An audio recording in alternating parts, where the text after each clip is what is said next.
आपने यकीनन ऊंट तो देखा होगा और बहुत सौ ने तो इस सहरा के जहाज पर सवारी भी की होगी। अपनी हाइट और अनयूजुअल बॉडी स्ट्रक्चर की वजह से ऊंट फौरी तौर पर तवज्जो अपनी जानिब खींचता है। वैसे बॉडी से याद आया, आपने इसके बारे में वो बात तो जरूर सुनी होगी कि ऊंट रे ऊंट तेरी कौन सी कल सीधी। मगर वॉइस डेली की इस एपिसोड में आपको ऊंट के बारे में कुछ ऐसे अमेजिंग फैक्ट्स बताएंगे कि आप भी मान जाओगे कि इसकी सिर्फ बॉडी ही नहीं बल्कि हर बात निराली है। तो वीडियो को एंड तक जरूर देखना, क्योंकि आप जान सकोगे कि ऊंट किस तरह कई कई दिन का पानी अपने अंदर स्टोर कर लेता है। इससे ऐसी कौन सी बीमारी लगती है कि जिसका इलाज सिर्फ जहरीला सांप खाना ही होता है, और ऊंट के आंसू किस कदर कीमती होते हैं और किस काम में लाए जाते हैं। लेकिन हमेशा की तरह इतनी इंफॉर्मेशन गैदर करने पर वीडियो के नीचे मौजूद लाइक का बटन तो जरूर प्रेस करना, और ऐसी ही इंटरेस्टिंग वीडियोस फ्यूचर में हासिल करनी हो तो रेड बटन पर क्लिक करके वॉइस डेली के सब्सक्राइबर्स बन जाना। दोस्तों, कुरान में अल्लाह ने ऊंट को अपनी एक निशानी के तौर पर बयान फरमाया है। एक आयत का तर्जुमा है, क्या ये लोग ऊंट को नहीं देखते कि उन्हें कैसे पैदा किया गया है, और आसमान को नहीं देखते कि कैसे बुलंद किया, और पहाड़ों को कि उन्हें किस तरह गाड़ा गया, और जमीन को कैसे बिछाया गया। इस आयत में अल्लाह ने अपनी 4 बड़ी निशानियों का जिक्र किया है। आसमान, पहाड़ और जमीन जैसी निशानियों को बाद में बयान फरमाया है, और उनसे भी पहले ऊंट को निशानी के तौर पर इंसानों के सामने रखा। यानी इस बात पर तवज्जो देने का हुक्म है कि ऊंट का जिक्र हमने यूं ही बिला वजह नहीं कर दिया। व्यूअर्स, दिखने में ऊंट बहुत बेढंगा और बेडोल जानवर लगता है, लेकिन ये इंतहाई यूजफुल एनिमल है। ऊंट 2 किस्म के होते हैं, पहला जिसमें एक कोहान होती है, जबकि दूसरा वो जो अपनी पुश्त पर 2 कोहाने लिए होता है।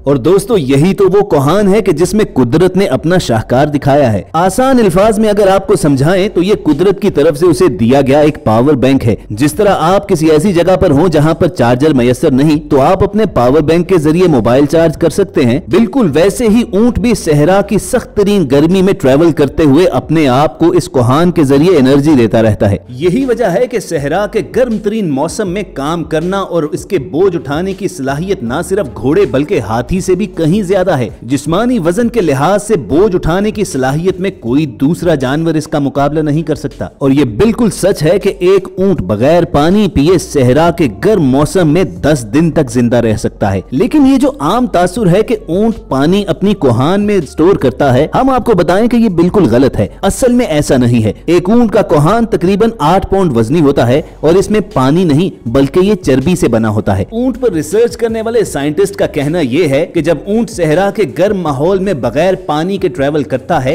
तो इसी कोहान से ये चर्बी पिघलकर पूरे जिस्म में पहुंचती रहती है। 1 ग्राम चर्बी तकरीबन 1 ग्राम पानी में तब्दील हो जाती है, जिससे ऊंट ना सिर्फ अपनी प्यास बुझाता है बल्कि उसे साथ ही साथ एनर्जी भी मिलती रहती है। मगर दोस्तों, इस सारे प्रोसेस की वजह से ऊंट की बॉडी का टेम्परेचर खतरनाक हद तक बढ़ जाता है, और इसको भी टैकल करने के लिए कुदरत ने बेहतरीन इंतजाम किया हुआ है। ऊंट को ऐसी खाल और नथने दिए गए हैं कि जो इसके बॉडी टेम्परेचर को भी कम करते हैं और पसीना भी कम आने देते हैं, जिससे इसके जिस्म का पानी ज्यादा जाया नहीं होता। और दोस्तों, ऊंट के नथनों के बारे में आपको एक हैरानकुन फैक्ट बताते हैं कि जब डेजर्ट में ट्रेवल करते हुए सैंड स्टॉर्म आते हैं तो इसके नथने खुद ब खुद बंद हो जाते हैं ताकि उनके अंदर रेत न जा सके। ऊंट की नाक के नथने सामने से सीधे नहीं होते बल्कि तिरछे बने हैं। इसी वजह से खुले नथनों में भी रेत डायरेक्टली जमा नहीं हो सकती। और तो और कुदरत ने ऊंट की आंख में एक बंद झिल्ली दी होती है, और इस गिलाफ की वजह से इसकी आंखें सहराई रेत और गर्दो गुबार से महफूज रहती हैं। अपने पंजों के अनोखे स्ट्रक्चर की वजह से ये रेत तो क्या बर्फ में भी धंसने से बचा रहता है, और 40 मील फी घंटा की रफ्तार से आसानी से भाग सकता है। यही तो वजह है कि स्पेशली अरब कंट्रीज में ऊंटों की दौड़ बाकायदा एक स्पोर्ट्स है। असल में ऊंट को जो चीज सहरा में लंबे अरसे तक पानी के बगैर जिंदा रखती है वो ये कि ऊंट का जिस्म पानी बहुत किफायत शारी से इस्तेमाल करता है। ऊंट का जिस्म इस कदर पानी कम इस्तेमाल करता है कि दरमियाने मौसम में सब्ज चारे ही से अपनी पानी की जरूरत भी पूरी कर लेता है। इसे अलग से पानी पीने की जरूरत महसूस नहीं होती। लेकिन दोस्तों, जब इसे प्यास लगती है तो ऊंट पानी पीता भी बहुत तेजी से है। ये महज 3 मिनट के अंदर अंदर 100 से 150 लीटर पानी पी सकता है।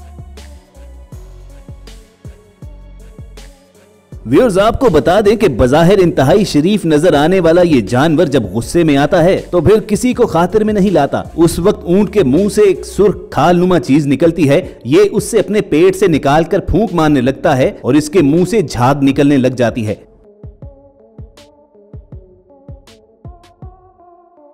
इस गुस्से की हालत में ये खाना पीना तर्क कर देता है और इसके सामने कोई जानवर या इंसान भी आए तो उस पर हमला करने से नहीं चूकता।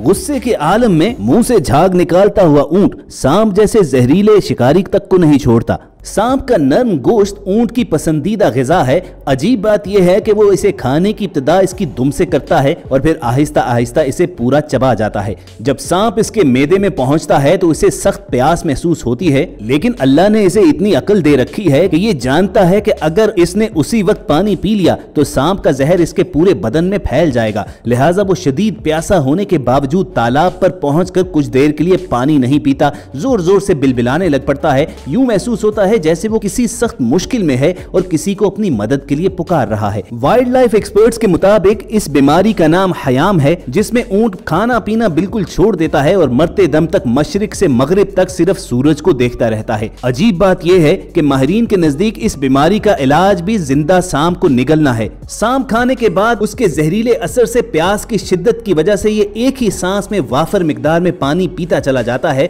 जिसके बाद इसकी आंखों से आंसू निकल पड़ते हैं। अल्लाह ने इसकी आंखों के नीचे दो छोटे छोटे घड़े बनाए हुए हैं। इसके आंसू आंखों से निकलकर इन घड़ों में जमा हो जाते हैं और यूं सांप का सारा जहर आंसू बनकर आंखों से बाहर आ जाता है और अक्लमंद ऊंट पालने वाले इस जमाशुदा पानी को किसी साफ शीशी में भर लेते हैं। और आपको बताएं कि ये जहरीला पानी भी सहरा के सांप और बिच्छू के कांटे का इलाज होता है। और अपनी इसी इफादियत की वजह से आप देखोगे कि इंडिया और पाकिस्तान में जितने भी सहराई बस्तियां हैं वहां पर लोगों ने ऊंट पालतू जानवर के तौर पर जरूर रखा होता है, जिस पर वो ना सिर्फ सवारी करते हैं बल्कि उसका गोश्त भी इस्तेमाल किया जाता है। और मेडिकल एक्सपर्ट्स का ये मानना है कि ऊंट का गोश्त मैदे की तेजाबियत, सीने की जलन, जिस्म के दर्द और पुराने बुखार को खत्म कर देता है। और इसी तरह ऊंटनी का दूध भी बेहद लजीज और मुफीद होता है, जिसमें बहुत सारी बीमारियों का इलाज कुदरत ने छुपा रखा है। और दोस्तों आखिर में आपको बताएं कि ऊंट को शिप ऑफ द डेजर्ट यानी सहरा का जहाज क्यों पुकारा जाता है। तो असल में कुदरत ने इसकी बॉडी स्ट्रक्चर यूं डिजाइन की है